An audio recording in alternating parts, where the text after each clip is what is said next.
Ellen Day Hale was a quietly radical artist from an important American family.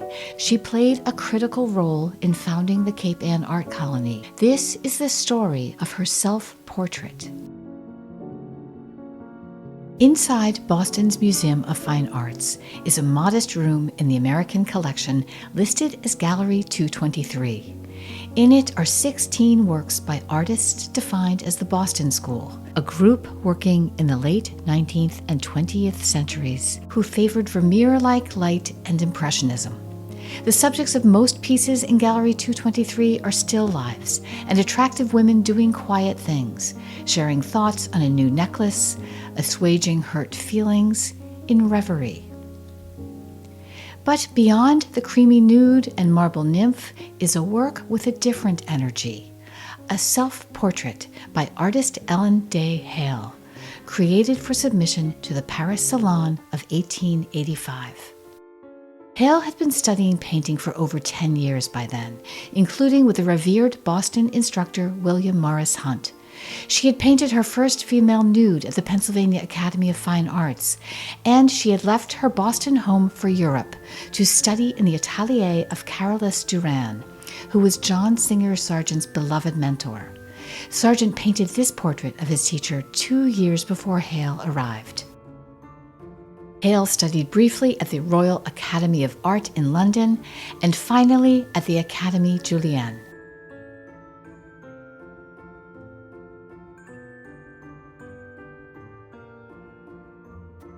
The 1883 Paris Salon had already accepted one of her works, an artistic milestone that almost guaranteed a successful career in America. But also in 1883, Hale returned to the United States because of illness. It was then that she began working in her family's homes in Roxbury, Massachusetts and Matunic, Rhode Island, on her self-portrait. Describing the work in progress, Hale wrote to her mother, "It is certainly original, but queer enough and frightfully difficult business." She was 30 years old. Born not quite 75 years after the American Revolution, her family still spoke fondly of Nathan Hale, a direct ancestor and Revolutionary War hero. She was just 10 years old when the Civil War ended. Her father, the writer and Unitarian minister Edward Everett Hale, had been a headlining figure in the anti-slavery movement. In 1903, he would become chaplain to the U.S. Senate. But returning to 1885, so many women were flocking to Paris to study art that painter May Alcott Neiricher, Louisa May Alcott's sister, published a guide entitled Studying Art Abroad and How to Do It Cheaply, intended specifically for the female student. At this point, the height of the Gilded Age, Ellen Day Hale had met the woman who would become her lifelong companion. Gabrielle DeVoe Clements, an American artist from Philadelphia, also studying at the Académie Julienne. In a letter to her father, Hale wrote, "The principal happiness outside of my work, which I have at present, is my new friendship with Gabrielle, which is a great deal to me now and which is likely to be more." Paris, June 15, 1885. Hale had returned to the Académie Julienne with her completed self-portrait. She needed her instructors, Julienne and Bouguereau, the most famous artist in Paris at the time, to approve her work for entry to the year's salon. In a letter to her mother on this important critique, which Gabrielle Clements also attended, Hale wrote, "Bouguereau asked me, among other things, why I had got my fan so big, said it detracted from my head and that the background came forward too much. And then he attacked my hand, told me I ought to have made it prettier. But they aren't pretty, really," said I. "They're prettier than that," said he. Suppressed laughter being heard from Gabrielle and Monsieur Julien. Paris, March 1st, 1885. Rodolphe Julien was extremely fond of Hale. Ellen wrote to her mother about this instructor after the critique. "He went on about my needing some drawing and how it was the thing that I did need, and said he wished I would draw a woman's hand and wrist from the plaster, a request he made with apparent diffidence and which has been the occasion of endless jeering from Gabrielle and Miss Trotter ever since. But I don't care, I'm going to do it. Paris, April 26, 1885. 130 years later, art critic Sebastian Smee would write in the Boston Globe, "There's blood in that pale, sinewy hand, blood and resolve. Idle for now, it won't stay that way for long. It's poised for action." But where does a 30-year-old single woman, certainly gay in 1885, source the attitude for that lifted chin? This was the age of the new woman, and women were seriously studying art in record numbers. But art historian Tracy Fitzpatrick says that it was still rare for a woman to represent herself as Hale did, looking resolutely out at the viewer without any tools identifying herself as an artist. Edouard Manet was certainly an influence. He had started a revolution in painting with the confrontational sense of his work and the raw immediacy of his brushstroke. Critics recognize these qualities as integral elements in the Hale self-portrait. But Hale's own family may hold some answers to the question of spirit. This is Harriet Beecher Stowe, author of the book Uncle Tom's Cabin, which unified the North against slavery and jump-started the American Civil War. Harriet Beecher Stowe was Ellen Day Hale's great-aunt. Catherine Beecher, another great-aunt, wrote popular books and founded 2 female schools based on her theory that women were uniquely suited to be educators. And the third sister, suffragette Isabella Beecher Hooker, campaigned alongside Elizabeth Cady Stanton and Susan B. Anthony for women's voting rights. And she also helped draft a bill passed in the Connecticut legislature giving married women equal property rights as their husbands.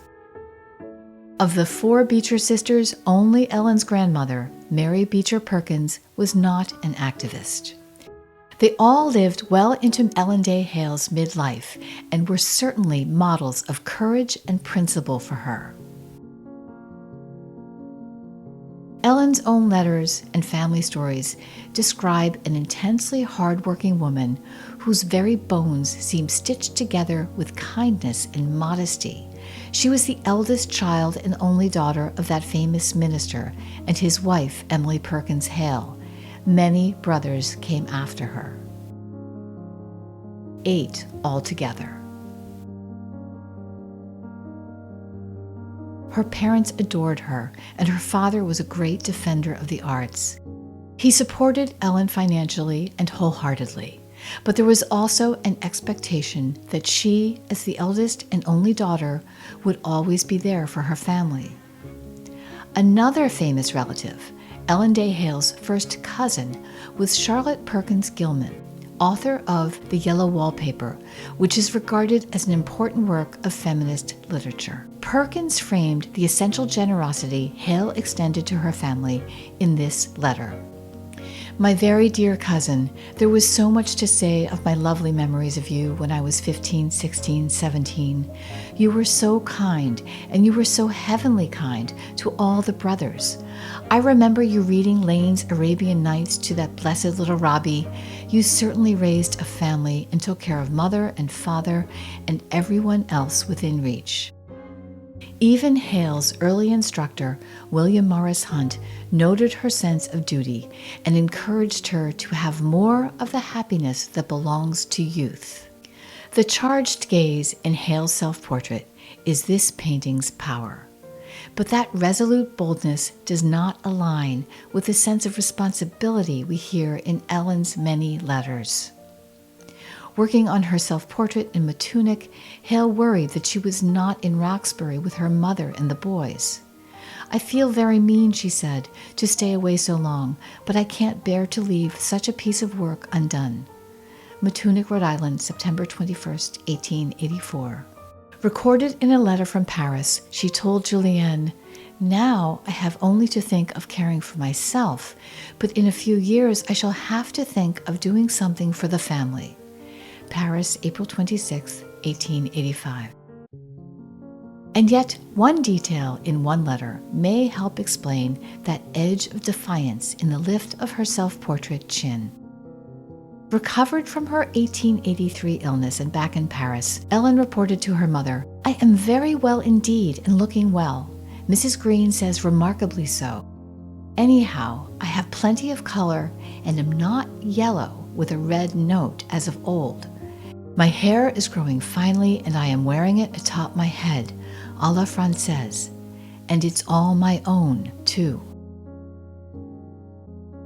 Hale seems to have been unwell in 1883 with something that caused jaundice and hair loss, perhaps a viral process and stress. By 1883, she had also met Gabrielle Clements. She drew this portrait of Clements that year. So along with being sick, Hale must have been addressing her feelings and perhaps was stressed by what they meant for her in future society. Historian Tracy Fitzpatrick believes that Hale had used this photo, taken in 1884, as a resource for her self-portrait. It is beautiful but haunting, and clearly reflects her thinned hair and the deep-set eyes of someone who may have been ill. Here is a note on 19th century hairstyles. Bangs, very specifically, symbolized a modern woman, even a rebellious one.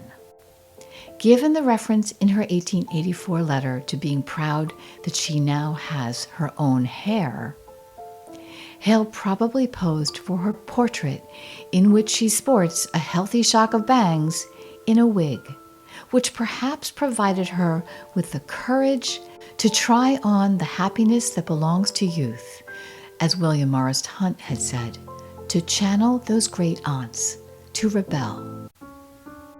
Before the self-portrait, Hale confessed to a friend, "I don't think I shall ever do anything very astonishing, but I shall be to blame if I don't express in fairly good and comprehensible language something which no one else has happened to express before."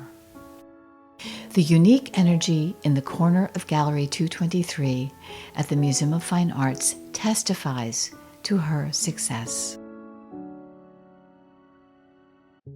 Bouguereau ultimately rejected the self-portrait for the Salon, but accepted this portrait of a man named Fulham who worked for the family, entitled L'Hiver en Amérique, or Winter in America. Her delighted father wrote to Ellen's brother Philip, "Nellie is to be in the Salon after all. Julienne advised her to show her little Fulham, and she did, and it is in and has a number, whatever that means, and it is to hang in the line." Boston, Mass., April 10, 1885. Hale established herself as a significant artist of the time, as did Clements, who had studied etching with the esteemed Stephen Parrish and taught Ellen that medium.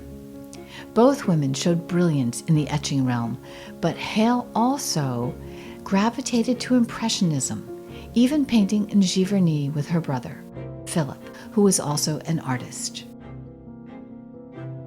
In 1893, the two women moved to a summer home of their own called The Thickets on Folly Cove, part of the Lanesville section of Gloucester, Massachusetts. Hale and Clemens painted murals for church decoration and printed etchings at The Thickets. But Nellie and Gabby, as they were known, also became leaders of sorts in the growing Cape Ann art community. Teresa Bernstein and her husband William Meyerowitz stayed with the women in Folly Cove and learned to etch with them. The sculptor Walker Hancock wrote in his autobiography, "Folly Cove had begun to attract artists at least 2 generations before I arrived. The first were Ellen Day Hale and Gabrielle Clements. They were responsible for sculptor Charles Grafley buying a house and building a large studio nearby, having recommended the Folly to him as a healthful place in which to live. The Thickets became a beloved retreat for family, for Edward Everett Hale to escape the dramas of Washington, D.C., for artists Lillian Westcott Hale and Philip Hale to bring their daughter Nancy, and for visits from Ellen's beloved brothers. Edward Everett Hale, true to his warm character, even created a Cape Ann alphabet. Ann Cape, near Mr. Bates, at Miss Clemens, below Dog Common, Essex County, Folly Cove, Gloucester. Hale Ellen D. Inn, kept by Gabrielle, near Lanesville, Massachusetts, nowhere, but opposite place called Queerly Rockport, once Sandy Beach, Tragabixanda, United States. After her father's death in 1909, Ellen built a stone studio she named Howlett's beside the thickets. Ellen Day Hale died in 1940, and this studio was passed to her sister-in-law, Lillian Westcott Hale, and then to Nancy Hale, who had become a writer. In 1969, the New York Times reviewed Nancy Hale's The Life in the Studio, a memoir about growing up among all these artists. In the photograph for that story, Nancy Hale is seated in Howlett's. The studio is filled with Hale family art, but over Nancy's left shoulder hangs Ellen Day Hale's self-portrait, issuing all that unequivocal confidence to Folly Cove friends and artists until it was delivered to Boston's Museum of Fine Arts in 1986.